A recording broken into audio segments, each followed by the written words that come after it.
This is a farm. It has cows, sheep, and even some buffalo. But this isn't just any farm, it's F1 World Champion Jody Scheckter's farm.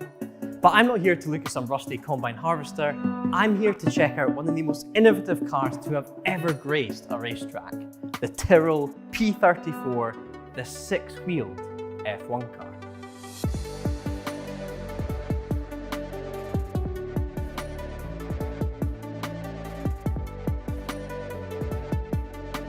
By the mid-70s, F1 tech was stagnating a little.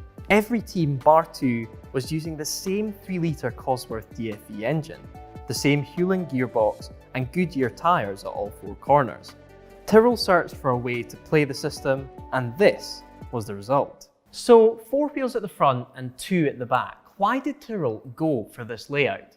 Well, having more rubber at the front means it has more front end grip, which means it can turn into corners better and enter corners faster. The tiny 10-inch front wheels are tucked within the confines of the front bodywork, which means the frontal area of the car is decreased, which decreases drag. Also, the small wheel and suspension components created less lift than normal sized components. That meant Tyrrell could decrease the front aero, and altogether, these aerodynamic changes amounted to the equivalent of a 40 brake horsepower advantage. Enough of an advantage to win. Blasting onto the scene in the 4th race of the 1976 season, the car qualified well, but sadly failed to finish.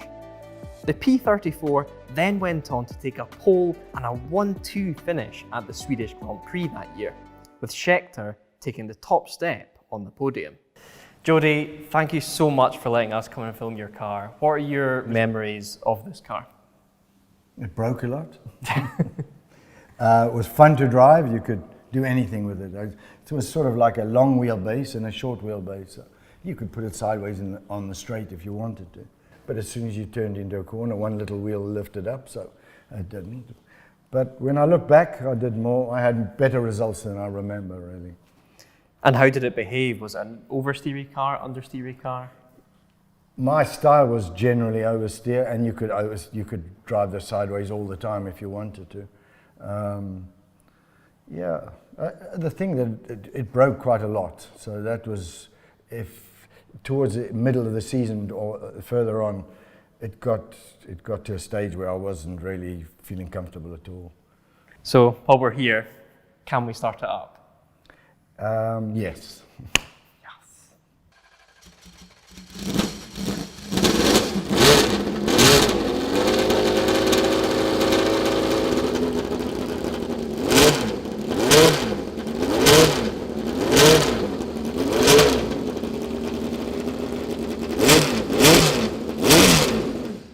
With the good came the bad, especially with the car's braking performance.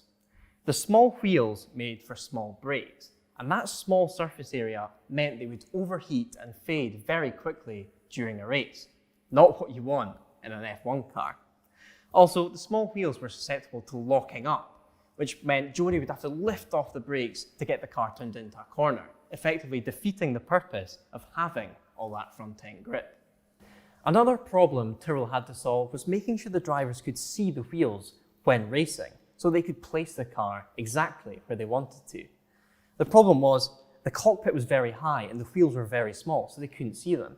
So the solution was to put portholes in either side of the cockpit so the drivers could peek through and see exactly what the wheels were doing. Pretty cool solution. Although this was a handy solution, the glass would quickly get covered in grime and dirt, blocking a view through to the wheels. And at Anderstorp in '76, Scheckter was alarmed at what he managed to see through that pane of glass.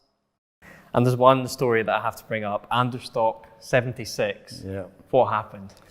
Well, I was going through an S and one of the wheels flew off. One of the left fronts flew off. So I drove back, it wasn't a problem.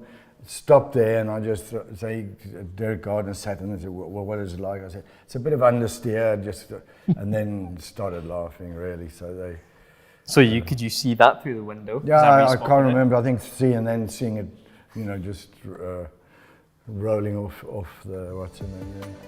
This car comes from a time when genuine leaps in technology could be made. Not the odd 10th here or there, but chunks taken out of lap times by eureka moments of engineering.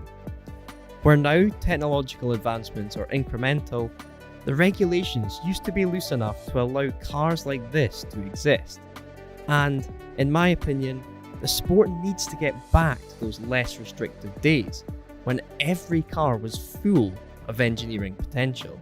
To this day, this Tyrrell is the only car to have raced and won an F1 with more than 4 wheels. Williams, Ferrari and March all tested cars with 4 rear-driven wheels, but the tech never really took off, and cars with more than 4 wheels were subsequently banned, a ruling that is still in place today. In time, Tyrrell became BAR, which became Honda, which became Braun, which finally became Mercedes F1, the team that is currently at the top of the race engineering tree.